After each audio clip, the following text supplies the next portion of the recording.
No sé si ustedes tuvieron la misma experiencia que yo tuve cuando en el colegio, desde muy pequeños, nos introdujeron en la clase de religión la Biblia. Lo primero que nos enseñaron es que la Biblia es la palabra de Dios, escrita por Dios. Sin embargo, la verdad verdadera, como dicen por ahí, es que es un texto escrito por humanos en diferentes épocas, con referentes históricos y políticos que tienen que ver mucho con el pueblo de Israel, sobre todo en el Antiguo Testamento, que revela las leyes, las tradiciones y costumbres de ese pueblo de Israel. Y que para agnósticos como yo y para creyentes, la Biblia es sin duda la narrativa más poderosa que tiene hasta hoy la civilización occidental. Ese es nuestro tema hoy para este 25 de diciembre del 2025. La Biblia como un gran texto literario, la Biblia como un gran texto político que se ha ido construyendo y que se fue construyendo a partir de mitos y de leyendas. Y vamos a iniciar este recorrido por la Biblia de la mano de un gran conocedor, de un experto que la ha estudiado desde hace muchos años, Azriel Biblovich. Él es escritor, periodista, doctor en Sociología de la Universidad de Cornell, con estudios en literatura latinoamericana en la misma universidad. Fundó en la Universidad Nacional de Colombia la Escuela de Cine y Televisión y fue también fundador y director de la Maestría en Escrituras Creativas. Dentro de su obra literaria está un libro de cuentos sobre la faz del abismo, una novela sobre Flaubert, la historia de una cama, del agua al desierto, migas de pan y el rumor del astracán. Azriel Biblovich acaba de sacar su último libro, La expectativa de lo imposible, en donde, además de abordar su labor como escritor y como docente, trae una serie de ensayos sobre la Biblia. Sin duda, el libro que ha fraguado la cultura de Occidente. Y así es como queremos nosotros, desde a fondo, desearles una muy feliz Navidad. En su libro La expectativa de lo imposible, Azriel Biblovich sostiene que la Biblia es sobre todo un gran texto literario y político, construido a partir de mitos y de leyendas, y que, como dijimos al inicio de este podcast, fue escrito por humanos. Y según nuestro invitado, que la ha estudiado de manera muy profunda, hay partes de la Biblia, como el Génesis, que fue escrito en Babilonia. Le quiero preguntar a Azriel Biblovich, ¿por qué es importante la Biblia? No solo para los creyentes, sino para los agnósticos, como yo. Bueno, la Biblia es importante por múltiples razones. Una, porque es la base de varias religiones, o sea, básicamente del judaísmo y el cristianismo, en todas sus vertientes.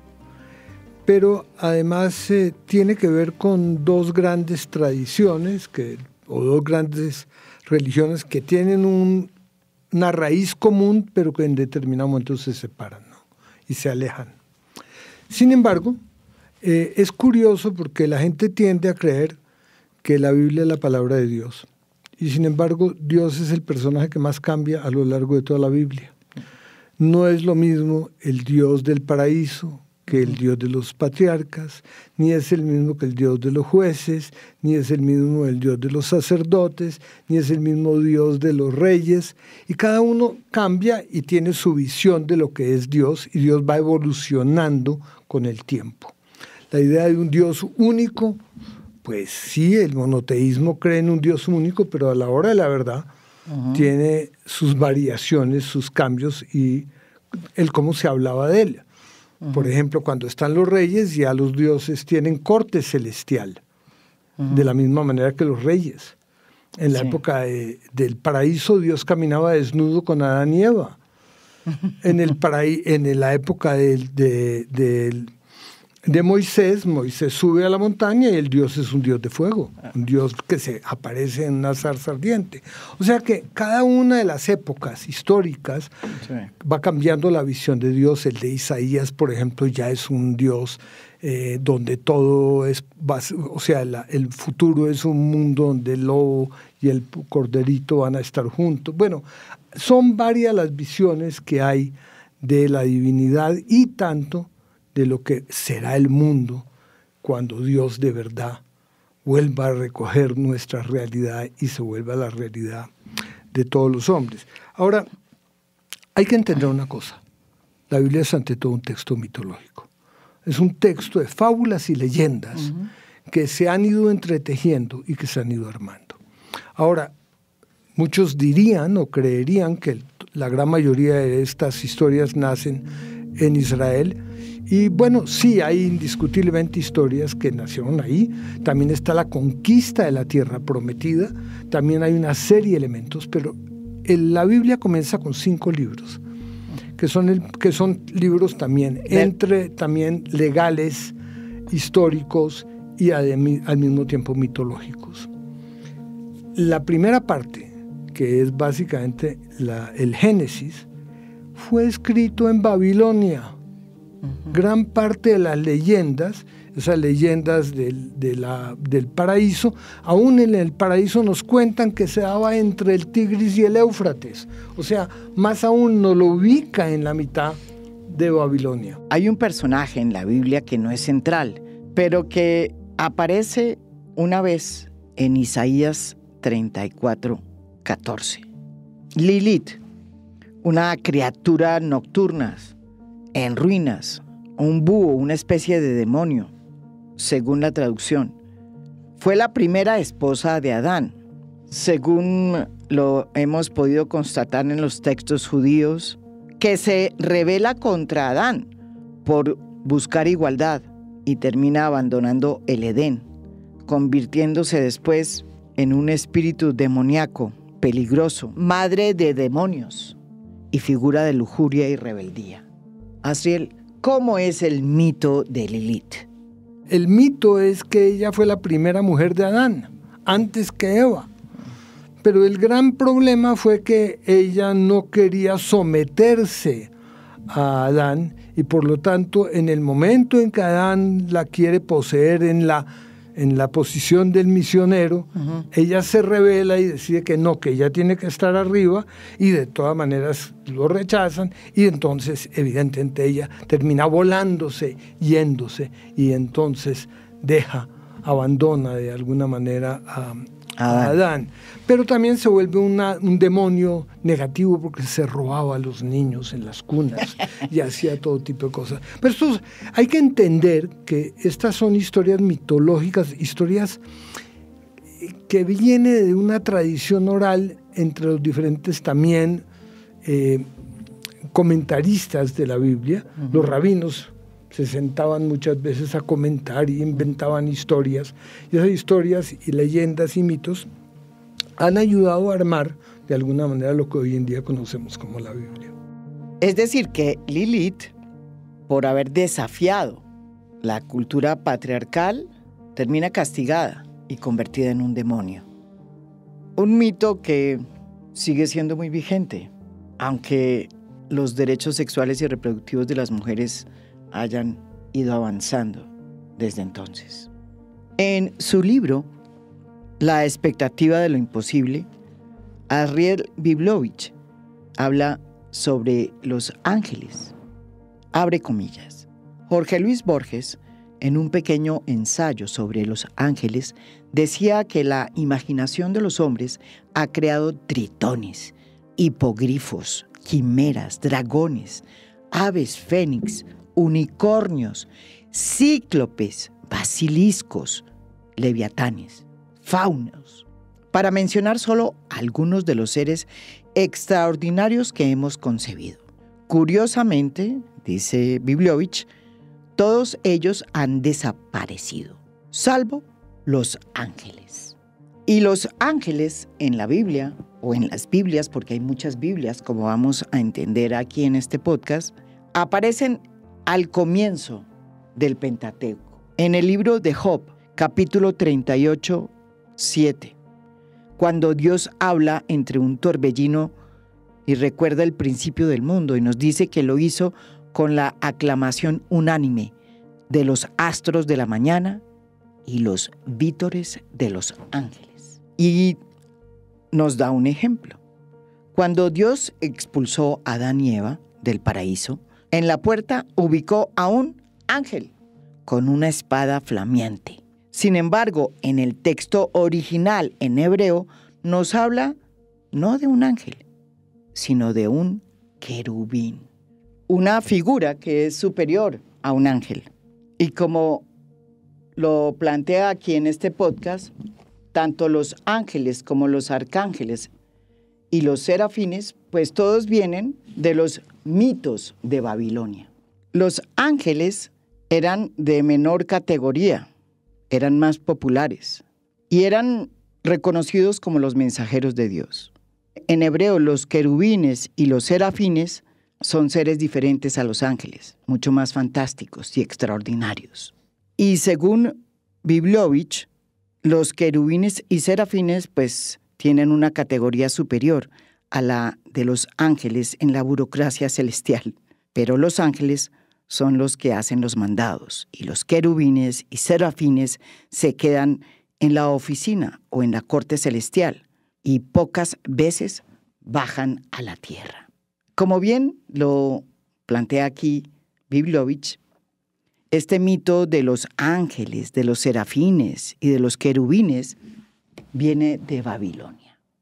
Lo curioso es que los arcángeles vienen de Babilonia, así como en cierta forma el Génesis viene de Babilonia, la historia de Noé viene de Babilonia, y son historias que realmente se ensamblaron después del exilio babilónico que sucedió en el siglo VI antes de Cristo, cuando Nabucodonosor, rey de Babilonia, invade a Israel, destruye el primer templo, el templo de Salomón, y saca al exilio a buena parte la intelectualidad y a la población que formaba parte de Judea.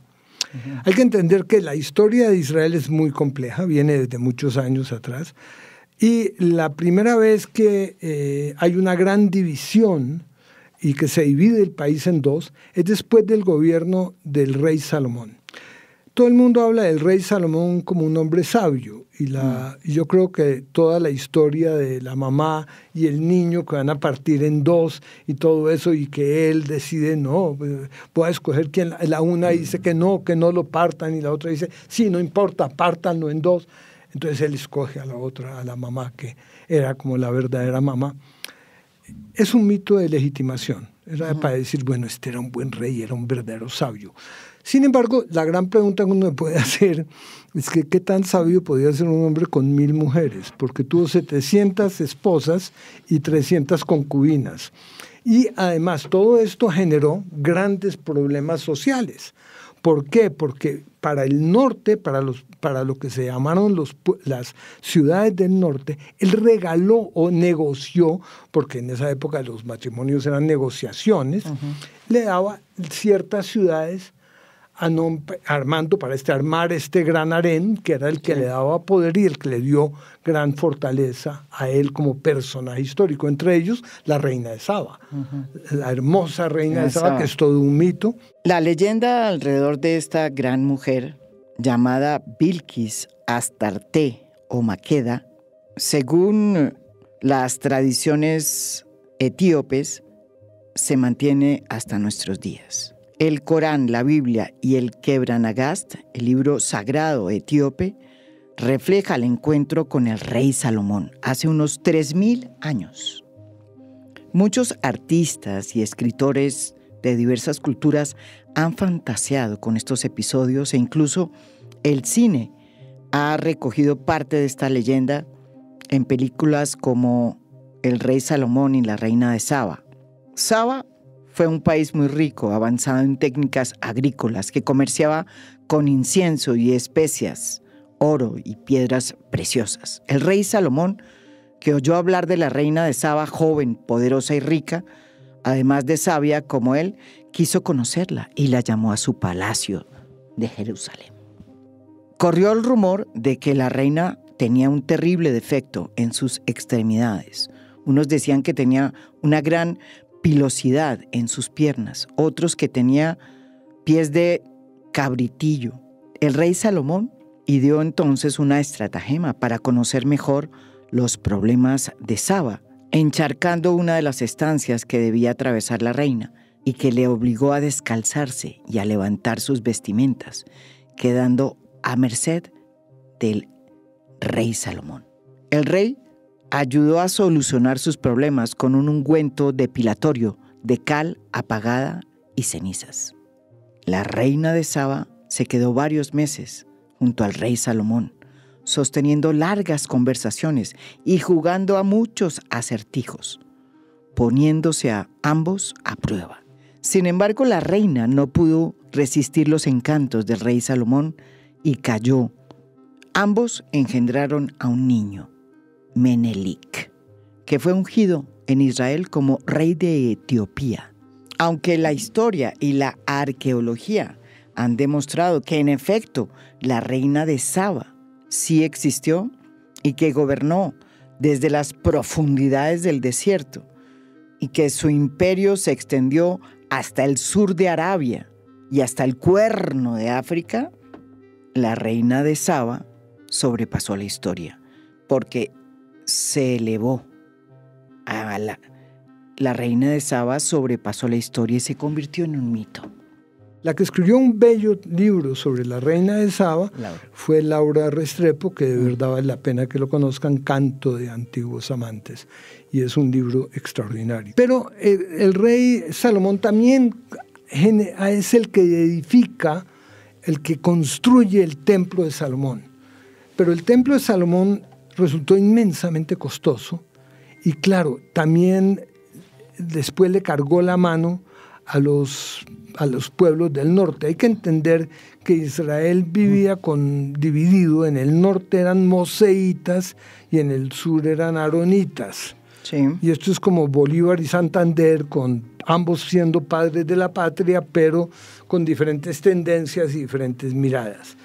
El norte siempre se sintió que los reyes de Judea dominaban al norte y ellos más bien tenían grandes tribus, como era la de Efraín, la de Menashe, que también eran poderosas y tenían centros de poder en el norte de la ciudad, el norte del país.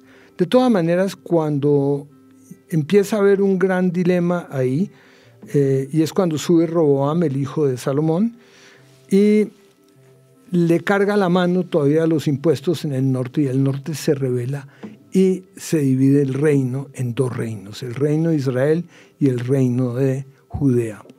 El reino de Judea queda con los herederos del rey David como reyes, pero el norte va también a subsistir por un buen rato y además va a tener varios profetas importantes como Elías, Eliseo y varios de los grandes profetas que van a ser parte de la Biblia también. Pero ¿qué sucede? En el año 700, creo que es 80, el siglo VIII antes de Cristo, siglo VIII antes de Cristo, el norte, o sea, Asiria invade a Israel y lo dispersa. De ahí viene otro de los grandes mitos, que son las tribus perdidas de Israel, que son las 10 tribus que supuestamente no sabemos dónde terminaron. Hay hasta un mito de que llegaron a Colombia, al sur de Colombia, en el Cauca. ¿no es cierto? Pero bueno, esa es otra historia en el Gran Cauca, y de ahí viene también el mito de los judíos antioqueños, porque el Gran Cauca incluía Antioquia. Bueno, en fin, son, como te darás cuenta, miles de mitos que además se entretejen y se unen. Pero luego, después de eso, en el siglo VI, Nabucodonosor, rey de Babilonia, luego invade a Judea y destruye el templo de Salomón y lleva al exilio al pueblo judío.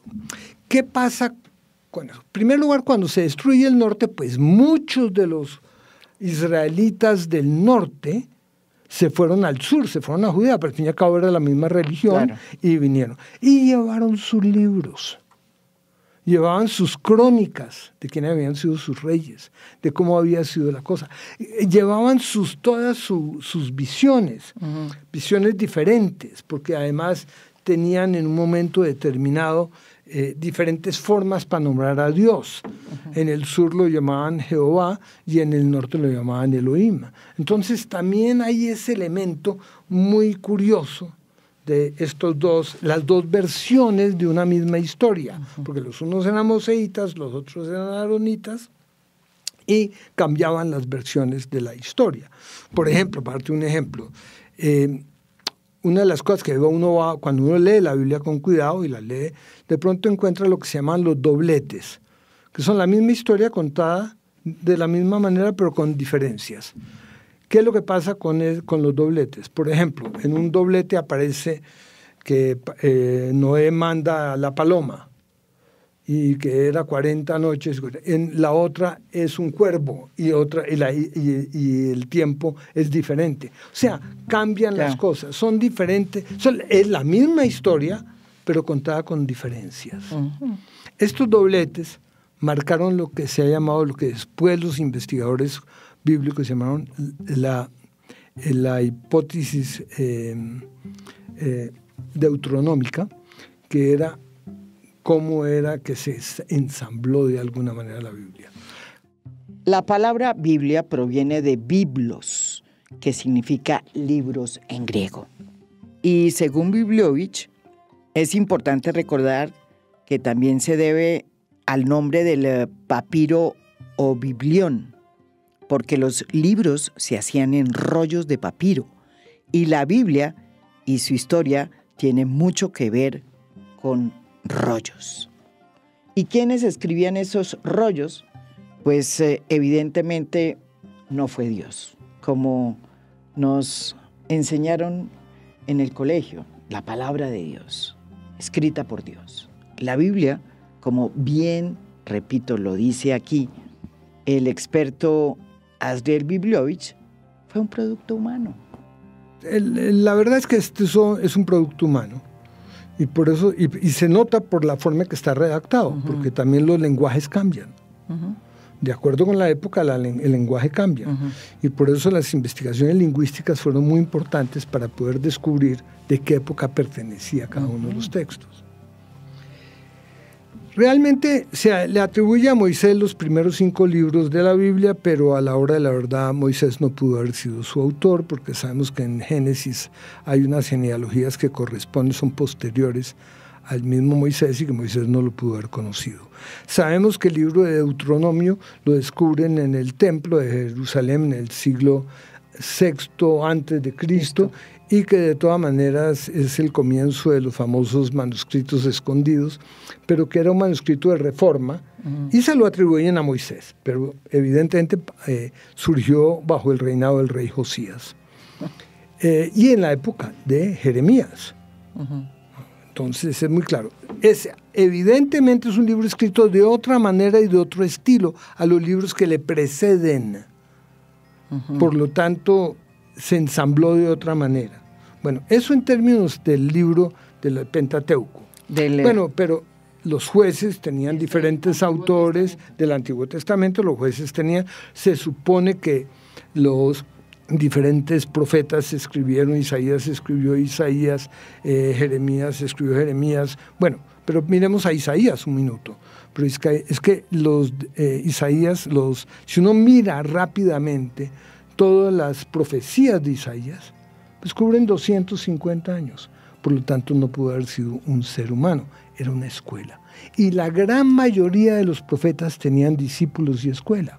Por eso es que muchos hay Amos, que es maravilloso, que era un ganadero, que venía, era un campeón, dice: yo no quiero pertenecer a ese gremio de los profetas. Eso es muy complicado, esos son como partidos políticos. Yo no quiero pertenecer a ese gremio. Pero, sin embargo, sus profecías han sido muy importantes.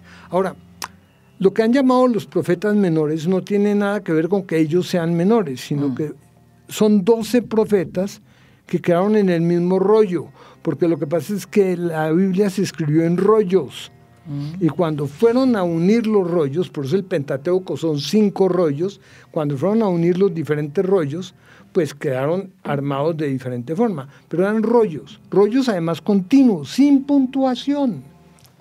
Entonces... ¿Y cada rollo cuánto era? Pues dependía del tamaño del rollo, pero por ejemplo cuando unieron a los rollos de los profetas, pues entonces aparece Jonás, aparecen Amos, aparecen los diferentes, lo que han llamado los profetas menores. Pero, por ejemplo, Jonás no es un profeta menor porque es el primer profeta que va a Nínive a hablar de la profecía, o sea, ya es un profeta internacional. Además se lo traga la ballena, todos los cuentos lo escupe. Bueno, en fin, todo esto forma parte de la mitología, pero no es un profeta menor.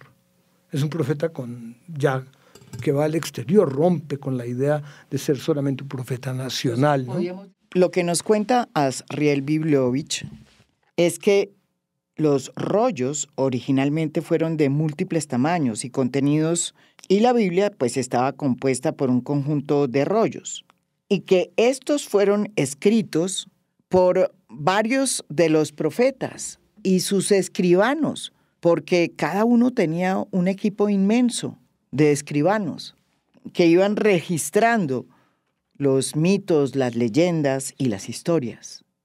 Y por eso la Biblia está compuesta por un conjunto de rollos, o mejor, una colección de rollos, los cuales fueron elaborados o eran elaborados en papiros y luego en pergaminos o en cuero.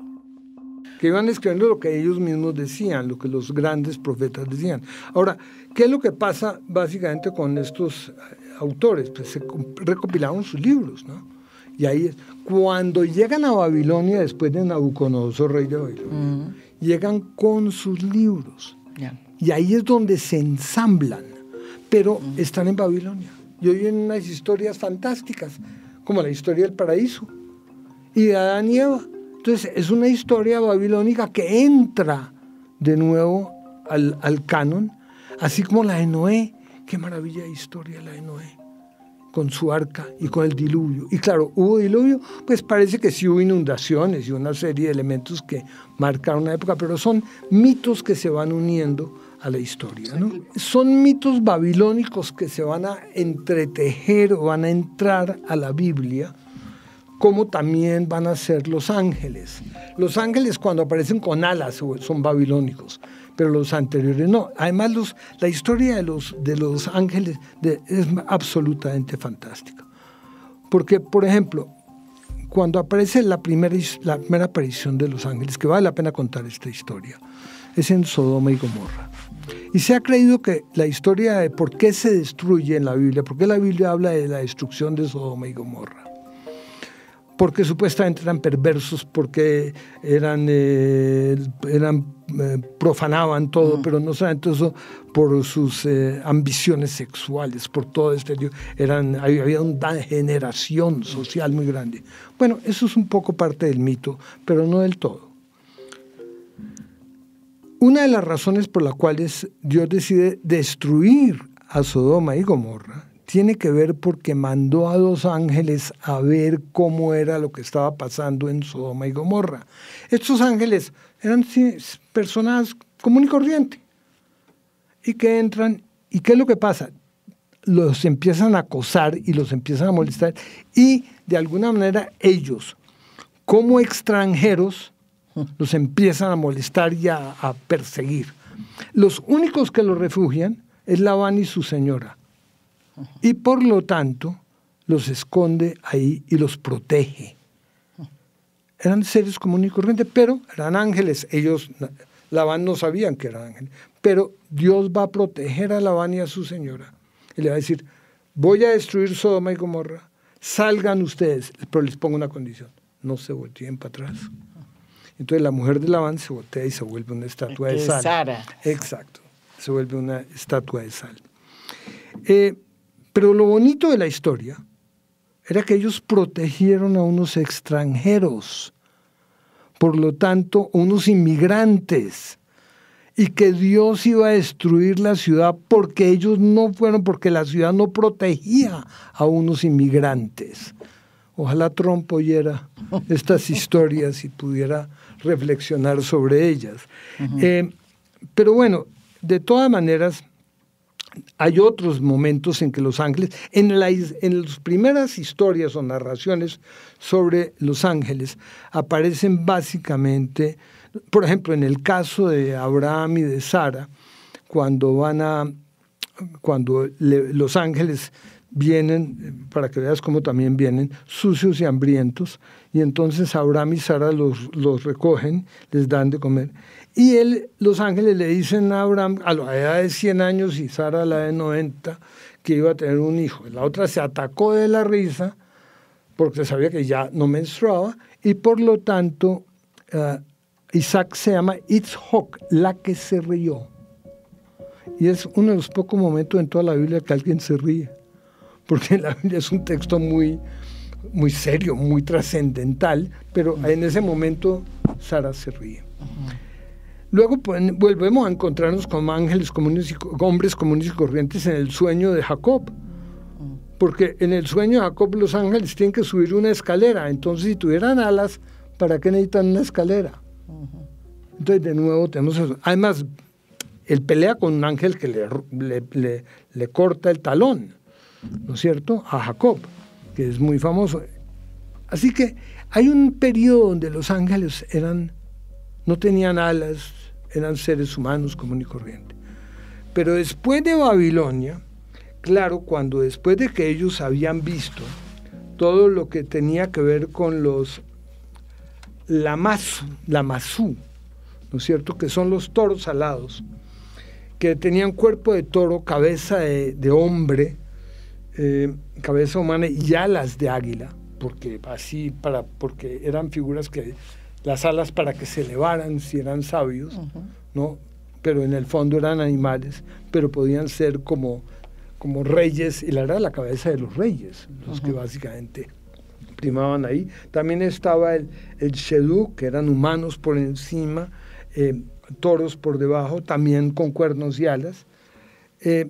Pero como bien lo dice en un momento dado Borges, cuando llega y nos dice que de todos los seres fantásticos que han aparecido en la literatura, los únicos que han aguantado y han pasado y se mantienen vivos son los ángeles, porque ya el Pegaso se acabó, ya los grifos no existen, los tenemos en el Capitolio Nacional, pero ya nadie le para bolas. De todas maneras, todos estos animales fantásticos, el ave fénix, todos ellos pues desaparecieron. De alguna manera, el Leviatán, el Bahamut, todos estos han ido desapareciendo. Pero el único que no ha desaparecido son los ángeles. Ahora, aún en la corte celestial, también hay algunos que han desaparecido, porque había no solamente ángeles, sino querubines. Los querubines y los serafines son muy diferentes, porque al fin y al cabo los querubines tenían varias alas, y eran como con varios ojos, 6 ojos. Entonces eran animales, eran seres muy raros, y además protegían. Es un querubín el que Dios coloca al expulsar básicamente a Abraham y a Adán y Eva del paraíso, coloca un querubín con una espada. Los serafines tenían 6 alas, varios ojos y todo, y y tenía que cantarle a Dios, santo, santo, santo, rey de los ejércitos, ¿no es cierto? Y de alguna manera vivían cantándole, eran ángeles que le cantaban a Dios. También han desaparecido los serafines. Los arcángeles eran parte de los ángeles que ya van a venir, van a ser los ángeles con alas, porque de nuevo, esta es la misma idea de un ángel que tiene alas para elevarse y para ser, que es un ser humano, pero que se puede elevar y pertenecer al mundo celestial. Pero esos arcángeles y los ángeles forman parte también de una tradición que es la que hereda el judaísmo y el cristianismo de Zoroastro. O sea, son los babilónicos los que nos dan estas nuevas imágenes que van a entrar en la Biblia, especialmente después de la influencia que va a tener Babilonia sobre la Biblia. Babilonia trae una gran influencia porque lo zoroástrico, lo mántico, lo escatológico y lo apocalíptico van a ser las nuevas formas de escribir la Biblia después de Babilonia. El primer texto apocalíptico y que de alguna manera forma parte de esa tradición es el profeta Daniel. Pero el profeta Daniel forma parte de la tradición judaica, pero no es un profeta mayor, está en los escritos. Y es un texto mítico, básicamente, para poder crear un héroe en Babilonia de carácter judío profético, y es un profeta que para que los ayude a regresar de acuerdo a eso a la tierra prometida. Pero a la hora de la verdad, el que los ayuda a llegar a la tierra prometida son los persas. Darío estaba harto y aburrido de tener a esta población judía que estuvo 50 años en Babilonia. Y bueno, 50 años tiene un poder muy fuerte, un peso muy grande, pero que vivían llorando. Si yo te olvidare, oh Jerusalén, que se me pegue la lengua al paladar. No sé, y que lo cantaban a las orillas de los ríos en Babilonia. Bueno, ¿qué es lo que pasa? Que básicamente Darío llega un momento y dice, bueno, está bien, ¿sabe qué? Ustedes páguenme impuestos, sean vasallos, pero yo los devuelvo a Jerusalén. Y entonces, 50 años después, Esdras y Nehemías van a llevar de nuevo al pueblo judío a Jerusalén. Pero ya van a hablar arameo, porque arameo era el idioma que hablaban básicamente en Babilonia. Yo siempre he comparado, no me gusta ser pájaro de mal agüero, pero es como si de pronto, después de, pensemos que en 1950, pues ya se van los cubanos a Miami, y de pronto 50 años después regresan. Pues si llegaran a regresar, ¿con qué regresan? Con el Pato Donald, con hamburguesas, con toda una, claro, con el inglés, con toda una tradición y una cantidad de elementos del país en el cual habían vivido 50 años. Lo mismo pasó allá. Entonces la influencia babilónica va a marcar de ahí en adelante la escritura de la Biblia. Pero también lo que pasa es que el ensamblaje va a terminar de otra manera, porque van a empezar a dividir. ¿Qué pasa? ¿Cómo se termina de ensamblar eso? Pues los judíos regresan con una serie de textos que van a llevar, que son sus textos realmente. Que llegan a Jerusalén. A Jerusalén con esos textos. Y por eso se incluye Esdras y Nehemías, porque ellos van a contar la historia del retorno y quién retorna, ¿no es cierto? Y van a armar un segundo templo y van a hacer una serie de cosas.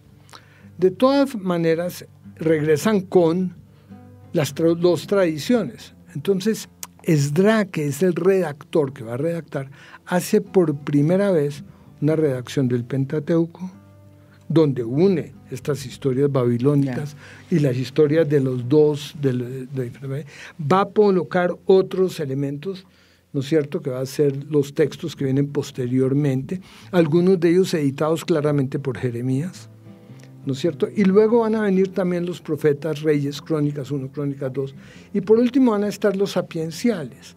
¿Por qué? Porque, por ejemplo, el texto, se considera que uno de los textos más antiguos de la Biblia es el de Job. Bueno, no lo podían desconocer, pero en Job hay un elemento muy interesante, que Satanás no es un hombre que vive en el infierno, ni es un ángel caído, sino un fiscal de Dios. Entonces la gran pregunta es, ¿Qué pasó ahí?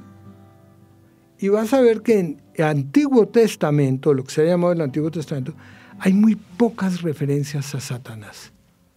¿Y por qué? Porque Satanás también es un producto babilónico, no es un producto del mundo judío directamente, pero lo va a adaptar el cristianismo. Y por eso en el Nuevo Testamento ya hay 57 menciones a Satanás. Y Satanás ya va a cambiar y va a haber un infierno que también es parte del mundo maniqueo de los babilónicos. Un mundo del infierno, un infierno de fuego, que eso es zoroástrico, y el mundo del cielo dividido en dos entidades. O sea, la influencia de lo zoroástrico, de lo mántico y básicamente lo maniqueo va a marcar la segunda escritura de la Biblia, que es básicamente el Nuevo Testamento. El Antiguo Testamento se cierra realmente, como bien lo dice aquí Azriel Biblovich, en el año 200 antes de Cristo. Ahí es cuando se logra cerrar esta Biblia que se conoce como la Biblia hebraica. Es el amor humano que de pronto entra a la Biblia y se acepta, que es uno de los elementos más inteligentes. Ahora, ¿cuándo se incorporaron estas obras? Mucho después. La Biblia se cierra o logra su canon en la Biblia hebraica cuando se traduce por primera vez al griego, que eso es en el año 200 antes de Cristo. Y ese texto se llama la Septaginta, que es el Septaginta porque eran los 70 sabios que van a traducir al griego supuestamente la Biblia. Y esa traducción marca la Biblia, porque se cierra. Ahí se cierra totalmente la Biblia hebraica. No estaba cerrada cuando regresan de Babilonia, pero sí se cierra cuando ya había una población, eso ya es la época helénica, eso en el año 200 antes de Cristo, cuando ya hay una población judía muy grande viviendo en el Nilo, en Elefantín y en los diferentes asentamientos donde hubo una población judía. Ahí es donde básicamente se va a traducir la Biblia al griego. Esa traducción marca, sella de alguna manera el canon judaico. Lo que se traduce en el Septaginta es lo que va a entrar a la Biblia. La del Nuevo Testamento que se cierra en el Concilio de Nicea, en el año 325, cuando se escogen los evangelios y cuáles van a ser las cartas de Pablo que se van a incluir dentro de la Biblia. El Nuevo Testamento se escribió principalmente en la segunda mitad del siglo I después de Cristo, abarcando un periodo aproximado de 50 años. Y estos rollos abarcan o reflejan la vida de Jesús y el crecimiento de su iglesia. Y como bien lo explica Azriel, aquí en a fondo, esta segunda edición de la Biblia muestra las profundas relaciones y conexiones que hay entre el cristianismo y el judaísmo. Bueno, lo que pasa es que aquí hay un elemento fundamental, y es que el cristianismo decide, como el término que además la idea del mesianismo, que si bien había nacido en Israel con algunos de los profetas que ya se hablaba de él, el Hijo de Dios y todo eso, va a cobrar una fuerza especial después de Babilonia. Y es en Babilonia donde van a hablar ya de la necesidad de la llegada del Mesías, del Hijo de Dios y todo esto, y van a insistir en ese tema que va a ser fundamental. El mesianismo nace de una visión judía, pero hay un problema con la visión judía. La visión judía creía que en primer lugar tenía que ser un hijo del rey David, en primer lugar. En segundo lugar, iba a derrotar a los enemigos de Israel. Y tenía que ser un Dios, un mesiánico, el Mesías tenía que ser un hombre que ayudara a sacar a los extranjeros y a los enemigos de Israel de ahí. Por eso se creó, en la época romana se creó, bueno, que debería ser, pero ya no había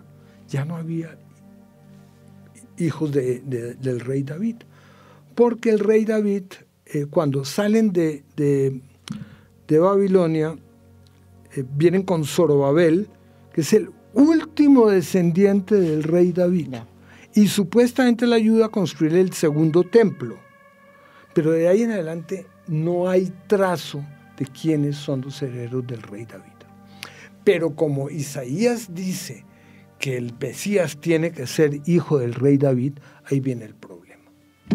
¿Por qué? Porque entonces teníamos que encontrar cómo Jesús podía ser hijo del rey David. Entonces, en Mateo, básicamente, y en Lucas, deciden que José va a ser descendiente del rey David.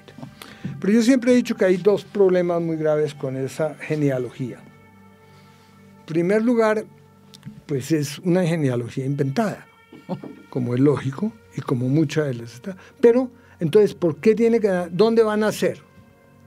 Tiene que nacer en Belén. ¿Por qué Belén? Porque Belén es la ciudad del rey David.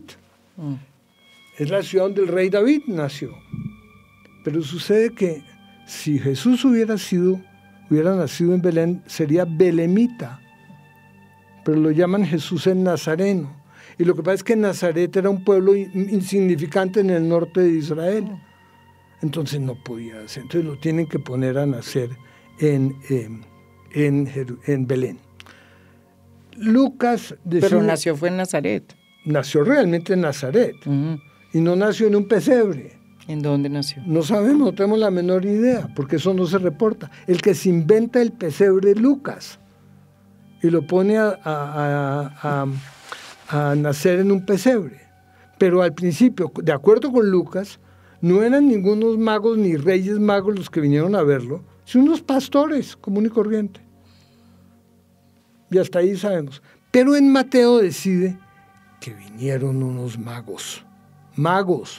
Pero los magos tenían mala fama. Entonces, ¿por qué? Porque los magos eran gente que tenía que ver con magia y con 20,000 cosas. Entonces, ¿qué es lo que pasa? En el siglo VI deciden que no eran solo magos, eran reyes magos. Pero nunca habíamos visto un rey siendo mago. Entonces era una cosa totalmente inventada y que venían con oro y mirra y inciensos. Pero son cuentos agregados para poder legitimar de alguna manera a este hombre que va a ser el Mesías. Lógicamente el otro gran tema es el de la virginidad de la Virgen, pero ese ya es otro tema porque de todas maneras muchos de los dioses babilónicos y griegos posteriormente van a ser diosas vírgenes. Entonces de ahí también viene este elemento muy, muy especial. Ahora, ¿nació el 25 de diciembre? Tal vez no. En primer lugar, si hubiera nacido el 25 de diciembre, era invierno. 25 de diciembre es invierno en Israel. Nacer en un pesebre bajo invierno no hubiera sido muy agradable. Pero de todas maneras lo que pasa es que el 25 de diciembre era una fiesta pagana muy famosa, que eran las Saturnalias, las Saturnales, que era la celebración del dios Saturno y del dios Sol.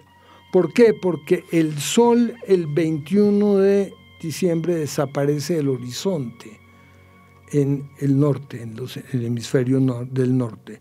Y en el 25 vuelve a aparecer. Entonces, por eso era la fiesta del dios Sol. Y no es casual que al niño Jesús le ponen rayos solares. Porque es la fiesta del dios Sol. O sea, la iglesia se monta sobre la fiesta más importante del paganismo para celebrar el nacimiento de Jesús. Hay otro tema, que es la matanza de los inocentes, que eso aparece en Mateo. Y supuestamente el malo aquí es Herodes. Bueno, Herodes era el malo para todo el mundo.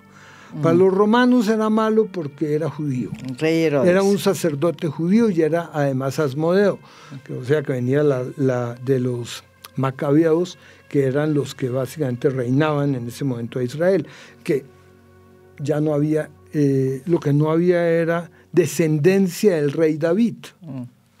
Entonces ya eran los Asmodeos los que reinaban.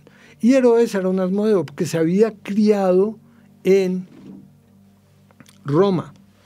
y él es el que va a reconstruir el templo y lo va a volver un sitio grande de peregrinación y una serie de cosas. Por eso Jesús vive muy molesto con los cambistas, porque el templo era ante todo un lugar de sacrificio de animales. Pero para poder comprar un animal y tú venías de otros lugares y tenías una moneda extranjera, entonces te tumbaban. Por eso es que entra Jesús y saca a los cambistas del templo y se pone furioso con ellos. Pero no tiene nada que ver con la historia de la matanza de los inocentes. La matanza de los inocentes es un episodio bíblico también del Evangelio de San Mateo, donde el rey Herodes el Grande ordena matar a todos los niños varones menores de 2 años en Belén para eliminar al recién nacido Jesús, a quien los Reyes Magos le informaron que sería el rey de los judíos.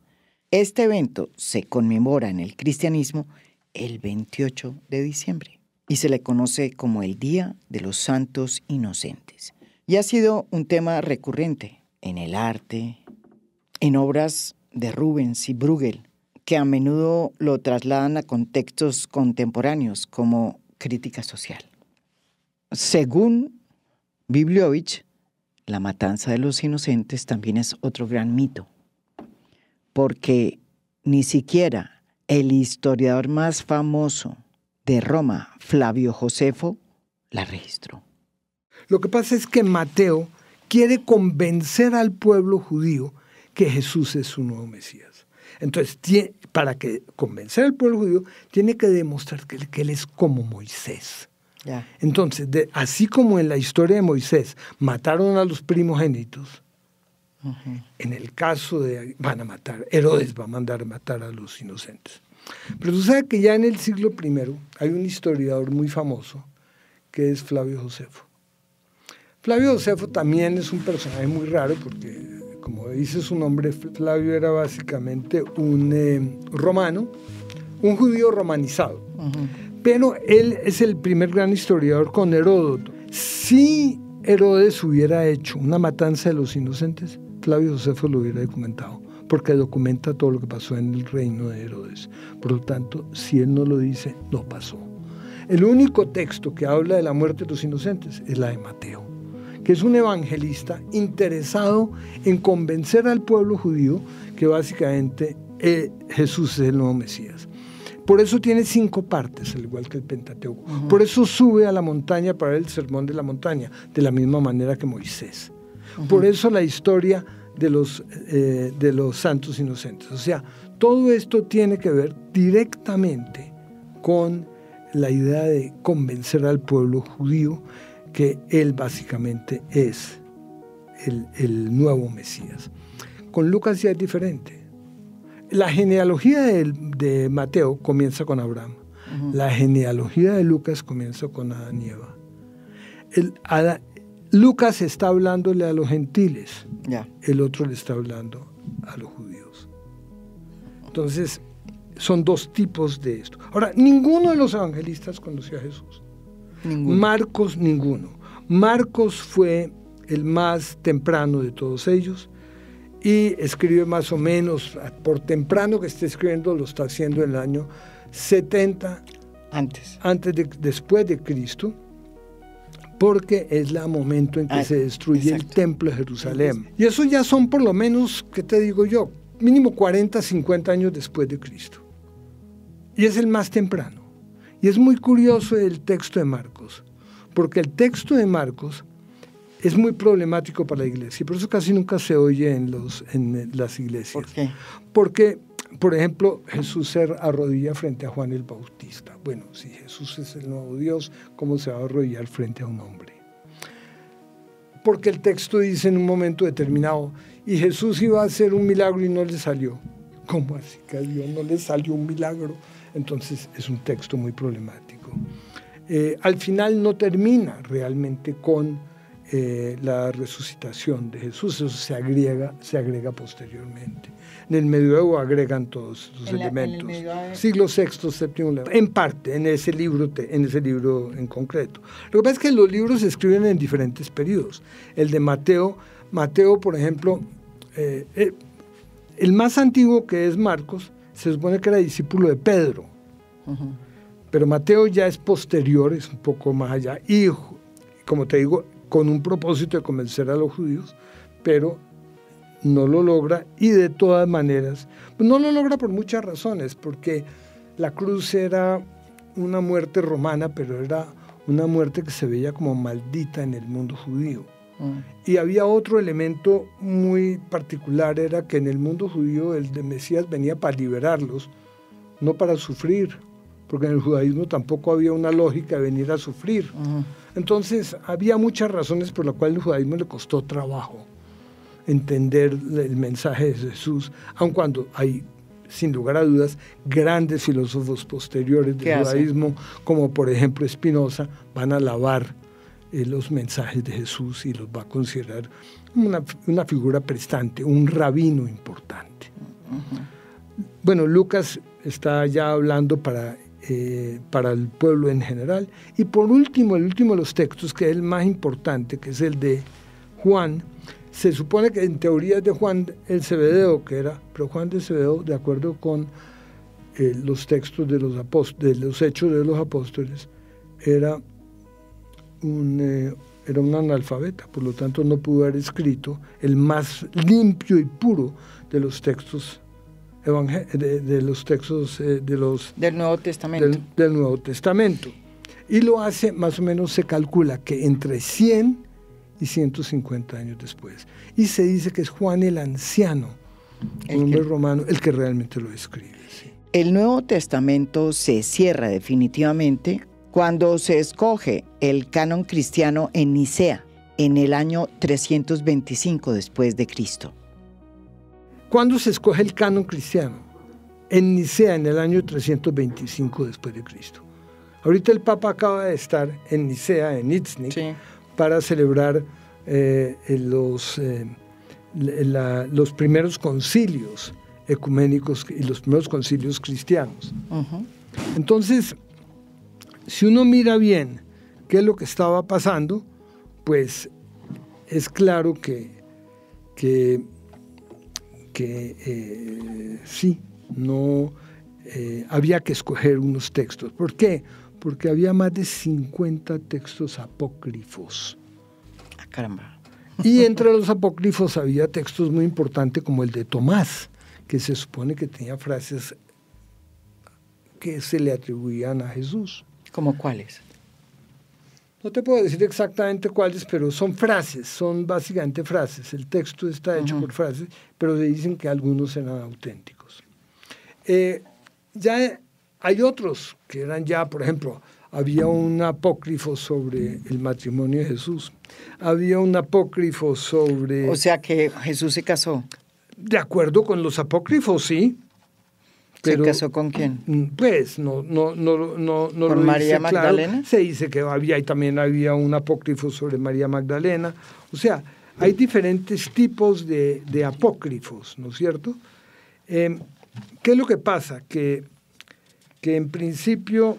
O sea, lo que tenemos que entender es que el libro, la Biblia ha tenido editores. Ha tenido varios editores, no uno, editores sino varios. En varias épocas de la historia. Claro, hubo agregados en la Edad Media. Pero donde más pero básicamente los canónicos se definen en el año 325. Eso.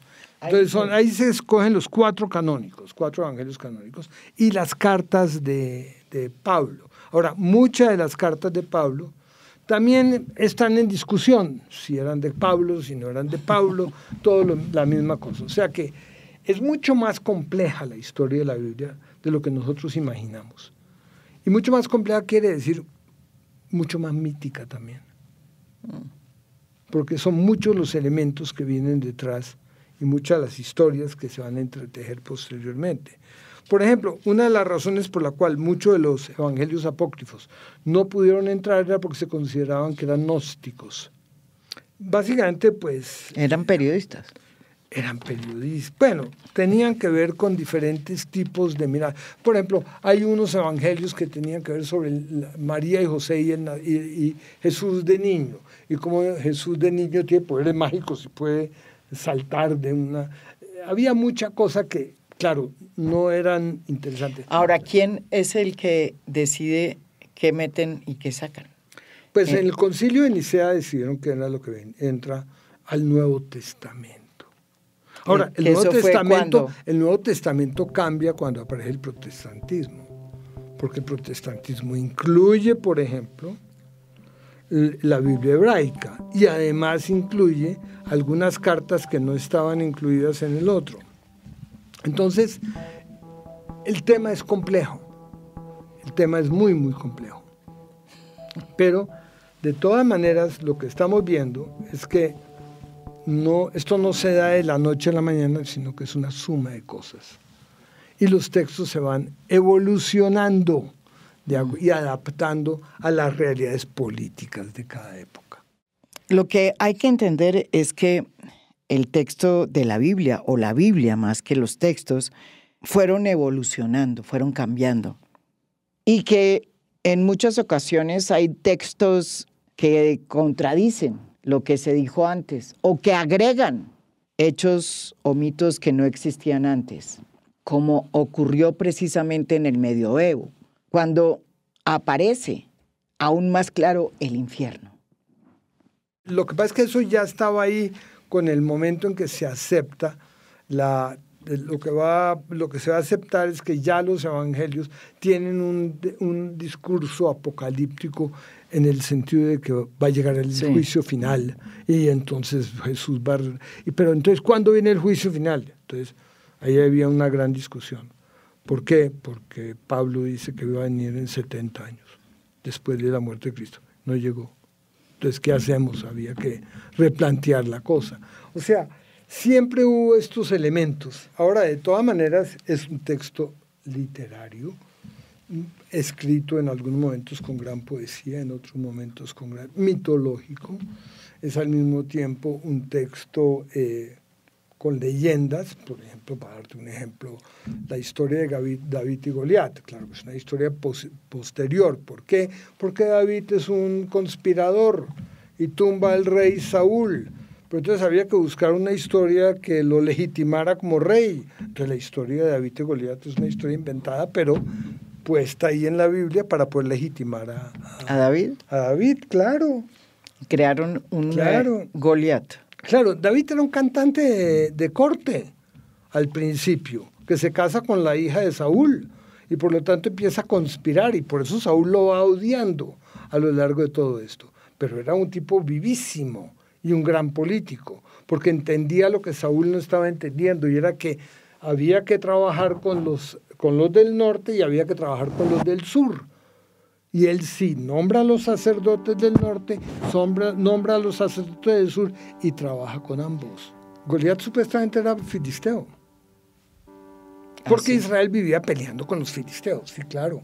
Ahí hubo peleas permanentes con los filisteos. Porque la leyenda lo que dice es que David se enfrenta a Goliat, que es el gigante. El gigante filisteo, y que este muchachito con una honda lo alcanza a matar y después lo decapita.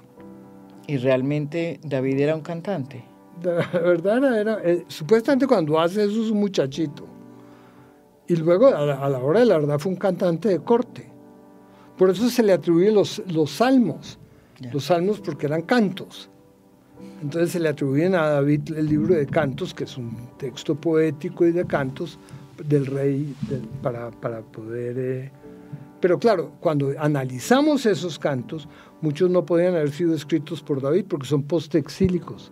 Si yo te olvidaré, oh Jerusalén, que mi lengua se pegue a mi paladar, y están cantando en Babilonia, esos 500 años después. Entonces, evidentemente no era. O sea, así como los proverbios de Salomón, que se le atribuye a Salomón, pues tampoco muchos no eran de Salomón. Son textos literarios, y el más literario, el más bello, que afortunadamente entró a la Biblia, es el Cantar de los Cantares, porque es un texto erótico. Antes un milagro que eso hubiera pasado. El Cantar de los Cantares es un texto erótico de la novia y el novio, que se van a acostar y habla de ella. No, es un texto erótico, bellísimo. No la conozco. Es una belleza de texto. Pero bueno, y además es una maravilla que hubiera entrado, porque es el amor humano que de pronto entra a la Biblia y se acepta. Arriel, ¿desde cuándo dictas este curso sobre la Biblia? O mejor, sobre las varias Biblias que hay. Pues yo lo di cuando estaba en la Universidad Nacional y lo dicté para literatura, y se llamaba La Biblia como texto literario. Y era un poco, pues la gente, yo recuerdo a muchos muchachos, cuando yo les decía que el personaje que más cambia en la Biblia es Dios, algunos se sentían conmovidos. Yo les decía, yo no estoy hablando de la fe, cada cual que conserve su fe y su deseo.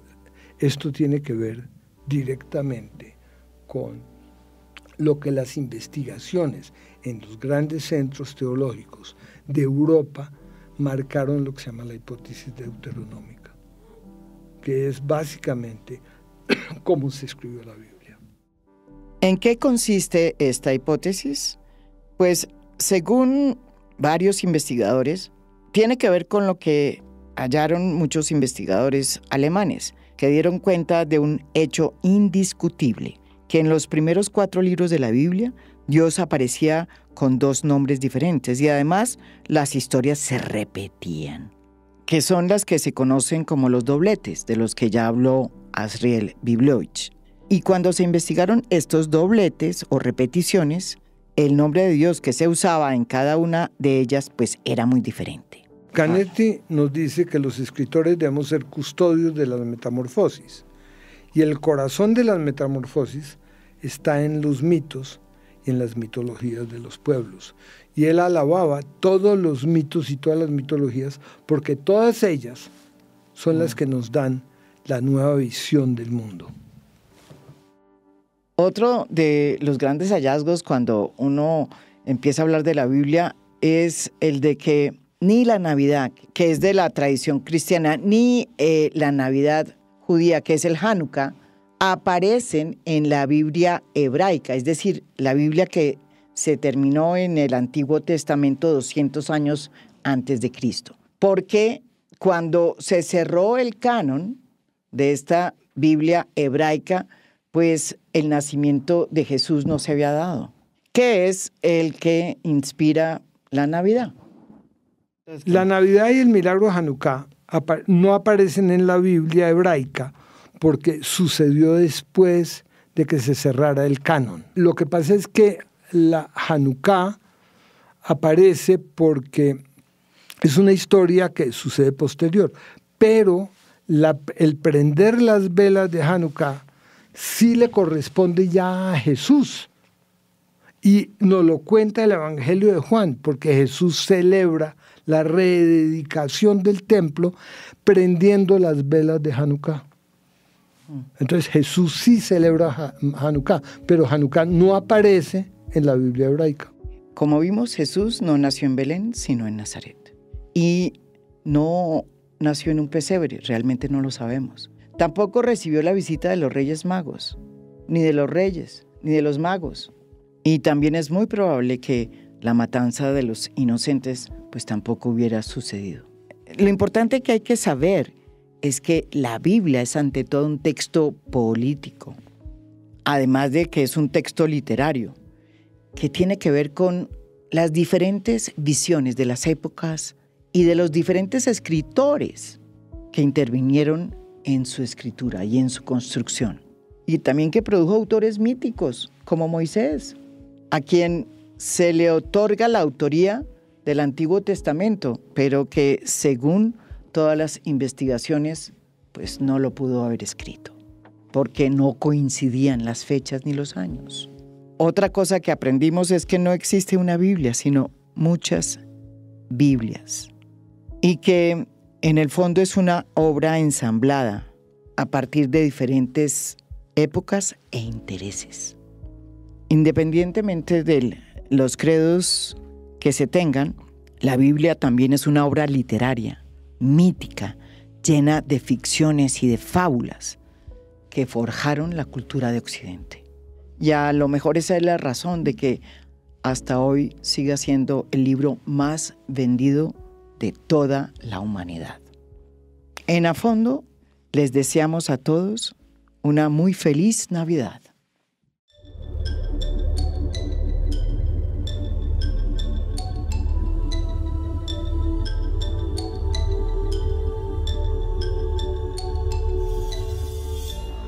A Fondo es un podcast producido por Mafialand. Producción general, Beatriz Acevedo. Producción de audio, Santiago Acosta López. Música original del maestro Óscar Acevedo. Nos pueden escuchar también en mi canal de YouTube. Gracias por escuchar. Soy María Jimena Duzán.